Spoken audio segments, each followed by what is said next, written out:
nobody seems to respond better than the Celtics team after a loss. I mean, they just come out, they regroup, they leave the loss behind them. They don't bring it into the next game. And tonight was a perfect example of that. I mean, it was loud as heck in the Garden from what I could hear on the television screen. They fed off that energy in that first quarter. We got the classic Jaylen Brown doing it all first quarter performance.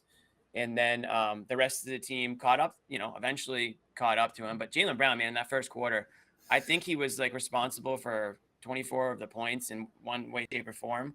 This guy, it's like baseball. If you just had a starter to go like 3 innings, that'd be like Jaylen Brown. Just stick him out there, mow everybody down, and bring in the middle relief. But Jimmy, nobody starts better than Jaylen, man.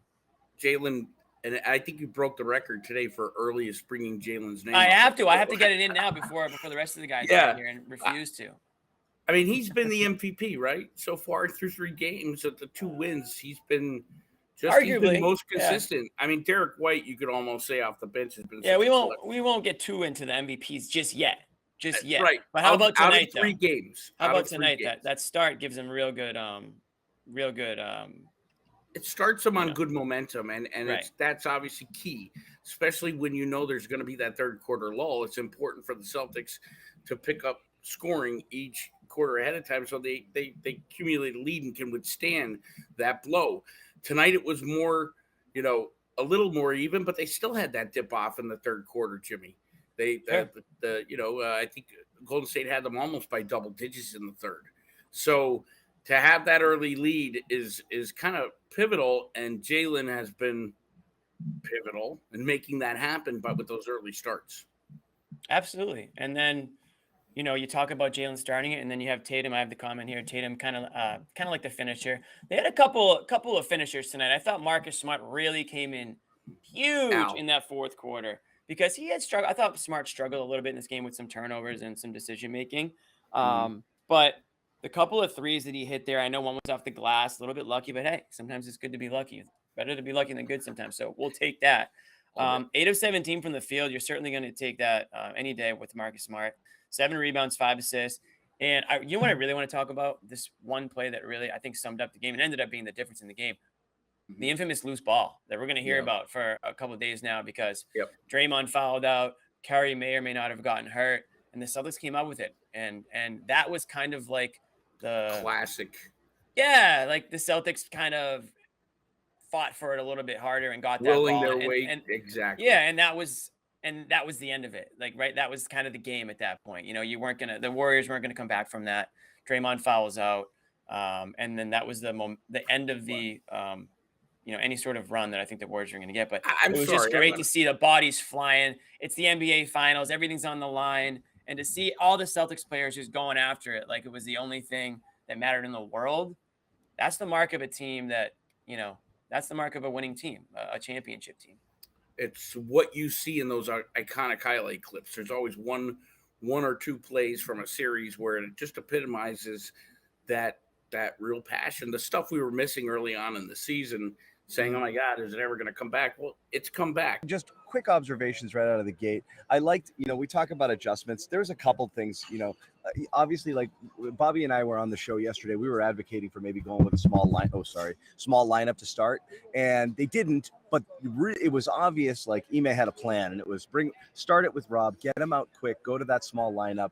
Did it again in the second half. Rob came out at the 3-minute mark. They played one big most of the night, and I think it really unlocked them both. I thought Rob, I don't know what it was, physicality. Maybe this was just one of those days where it just felt better for him. He was such a difference maker tonight, like in a way that's like, that's what you're missing. And he just did so much. He was just so all over the place and just contesting, and his blocks are so freaking spectacular. But he was bouncy. He was good on the boards too. He was active. He made good passes. Like everything was right from Rob tonight, and that's just a difference-making sort of play. And then Tatum, I know we're gonna get on some stuff like the missed layups drove us crazy, but like Bobby will come on here and he'll say this was perfect, Tatum, right? And why is he gonna say it? And he said that in the first quarter, I think. Perfect. He did, and if I was next to him, I would have friggin' hauled off. But the reality is,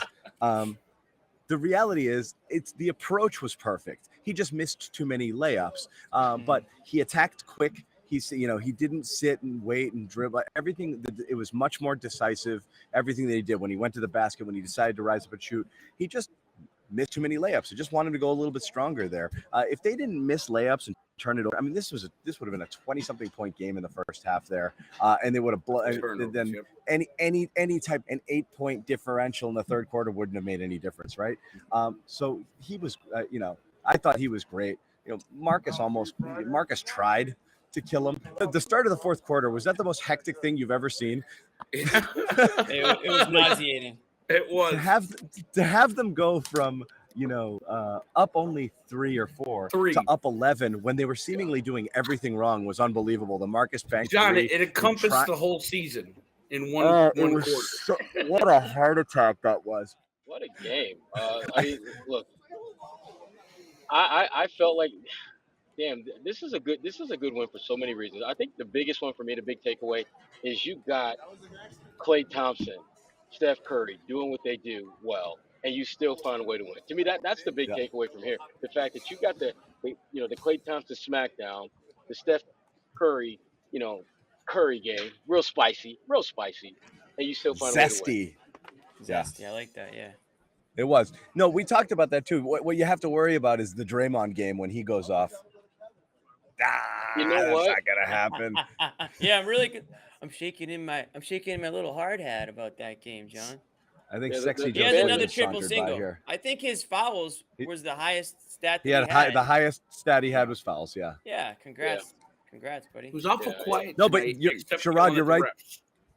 Sherrod, you're right there. On Jimmy just mentioned that just a minute before you jumped on. You kind of survived the Klay game that you knew was possibly coming, coupled with a Curry game where he was playing well, and it didn't matter. And that's kind of why, like I said, before, Bobby and I kind of had that confidence level, which is I think as long as the Celtics don't kill themselves, they can withstand what Golden State can bring at them.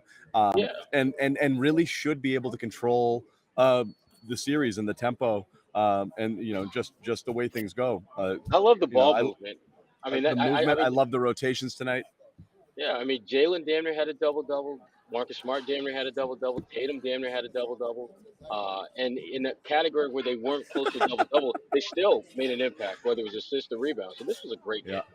Great game for them. Yeah. Grant Williams did something besides pick up fouls. That was good to see. Josue, we've all kind of taken a shot here. Your observations, just the things that stood out most to you tonight. The Jaylen Brown game, he kept it consistent, guys. I thought, look, for the joking that we do about Jaylen Brown, I mean, it's hard to complain about it. Sometimes I'm not joking, but that's okay. Like, he kept his composure. There were moments when there was a bit of a scuffle, especially involving Grant Williams with Draymond Green, and they didn't lose their composure. They didn't let themselves check out of the game. And Draymond's like sitting there itching for it, like, yeah, come on, get mad at me. This is the reaction I want. This is exactly what I wanted. But then nothing happened from that, right? I mean, the Golden State Warriors went on their run, but the Celtics, like, that's going to be a common pattern throughout the course of this best of 7 series. Like, they're going to go on those runs. You have to survive them, and the Celtics did a very good job of doing that, especially after that third quarter.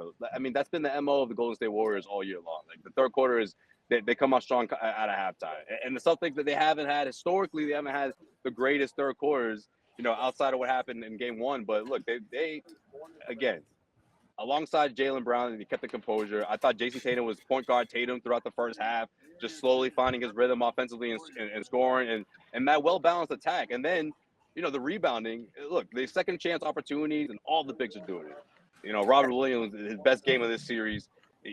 We're not quite sure how many of these performances we're going to get from Rob Williams, but the Celtics did an excellent job of capitalizing. He only gets stronger from here, Josue. I don't know about that. I don't know, but maybe the next time the series switches cities, because that extra day he told me that it does make a difference. The offensive rebounding. The He's offensive changed rebounding his made a routine. huge difference in this game. Right, and I think it's the extra offensive rebound numbers 15 to 6. Day. For the Celtics. We're getting kind of beat up there, and you talk about giveaway points. Obviously, they still had more turnovers than you want. They had they kept that number under that Mendoza line of 15. The record is 13-2 with 15 or fewer. Now it's 14-2 and 0-5 when it exceeds that. Yeah, and they gave up 19 points. they had 8 in the first half, and they gave up a ton of points there. And then they only had 4 the entire second half, which is a huge improvement. But It's incredible. And then Grant.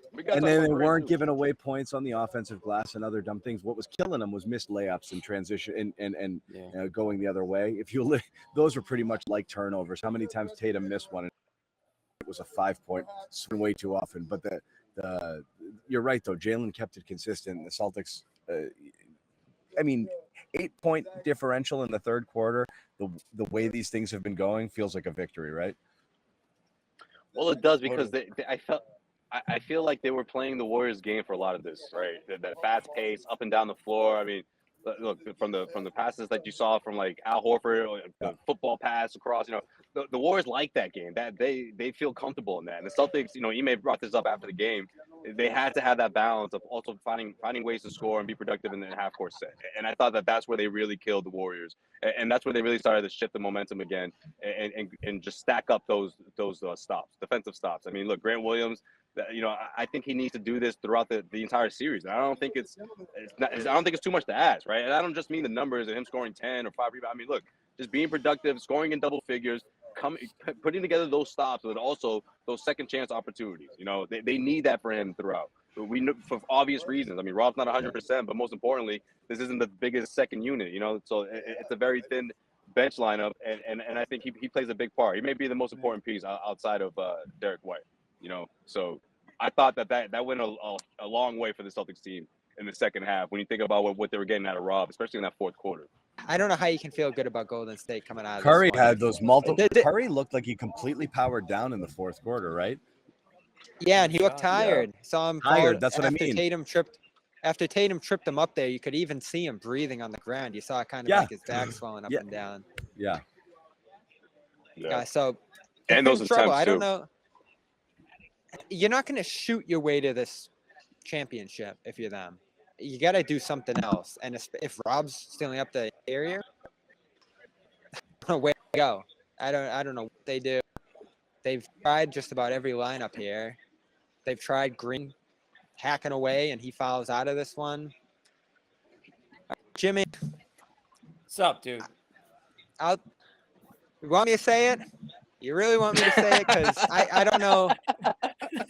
I don't know how they're going to win this series. If the Celtics stay healthy, if they keep doing... the first time Bobby was offered alcohol, and he waited like 20 minutes. Guys, you guys really want me to? Yeah. Say it, dude. Just say what you feel. Say what you feel. I think the Celtics got this. I really do. Hey, here you go, Celtics fans. Oh, Sherrod's gone. See ya. That's it for him. We lost Sherrod. What's wrong with saying how you feel? Nothing. We encourage only it. because if there's one thing we did learn, and I feel the way you did too, and again, it's not about the Celtics' best versus the Golden State's best. I do believe they'll it's Chat's will going the Celtics will bad Celtics show, because I mean, if we've learned anything, but they have, John, and they keep winning. Peer pressure, bro.